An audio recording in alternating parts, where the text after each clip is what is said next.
ಸಖತ್ ಅಂದರೆ ನಾನು ನಿಜವಾಗ್ಲೂ ಖುಷಿಲಿ ಸುಸ್ತಾಗ್ಬಿಟ್ಟಿದ್ದೀನಿ ಅಷ್ಟೇ, ಇನ್ನೇನು ಇಲ್ಲ. ಅಂದರೆ ಬಾಡಿಲಿ ಎನರ್ಜಿ ಜಾಸ್ತಿ ಬರ್ತಿದೆ, ಅದು ಯಾವ ಥರ ಅದನ್ನು ಇದು ಮಾಡಬೇಕಂತ ಗೊತ್ತಾಗ್ತಿಲ್ಲ, ಅಷ್ಟು ಕಳೆದೋಗ್ಬಿಟ್ಟಿದ್ದೀನಿ. ಯಾಕೆಂದರೆ ನಾನು ಎಲ್ಲ ಕಡೆ ಹೇಳ್ತಿದ್ದೀನಿ, ನೋನ್ ಫೇಸ್ಗಳಿರ್ಬೋದು ಅಥವಾ ಒಳ್ಳೊಳ್ಳೆ ಕೆಲಸಗಳನ್ನ ಕೊಟ್ಟಿರೋರಿಗೆ ಸಿಗಬೇಕಾಗಿರೋಂಥ ಅಪ್ರಿಸಿಯೇಷನ್ ಹೊಸ ಮುಖಗಳಿಗೂ ಸಿಗ್ತಾ ಇದೆ.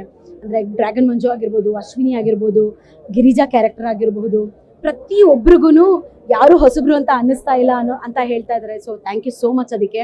ಸೊ ನಾನು ಸೆಲೆಬ್ರೇಟ್ ಮಾಡ್ತಾ ಇದ್ದೀನಿ, ಹೋಗ್ಬಿಟ್ಟಿದ್ದೀನಿ ನಾನು ನೆಗೆಟಿವ್ ಒಂದೇ ಸೀರಿಯಲಲ್ಲಿ ಮಾಡಿರೋದು. ಸೊ ಆಲ್ಮೋಸ್ಟ್ ಎಲ್ಲ ಪಾಸಿಟಿವ್ ಕ್ಯಾರೆಕ್ಟರ್ಸೇ ಮಾಡಿರೋದು ನಾನು ಥಿಯೇಟರಿಂದನೂ. ಸೊ ನೆಗೆಟಿವ್ ಮಾಡುವಾಗ ಒಂದು ಸ್ವಲ್ಪ ಚಾಲೆಂಜ್ ಅಂತ ಅನ್ನಿಸ್ತಿತ್ತು.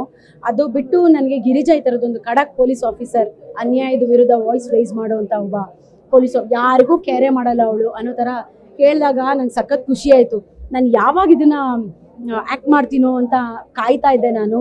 ಸೊ ಎಸ್, ಅದು ನನ್ನ ಇಷ್ಟು ವರ್ಷದ ಒಂದು ವೆಯ್ಟಿಂಗ್ ಇದೆಯಲ್ಲ, ಸೊ ಶೂಟಿಂಗ್ ಆವಾಗಲೇ ಆಗೋಗಿತ್ತು.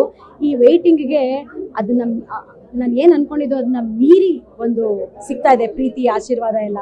ಸೊ ಅದಕ್ಕೆ ನಾನು ಥ್ಯಾಂಕ್ಸ್ ಹೇಳೋಕ್ಕೆ ಇಷ್ಟಪಡ್ತೀನಿ.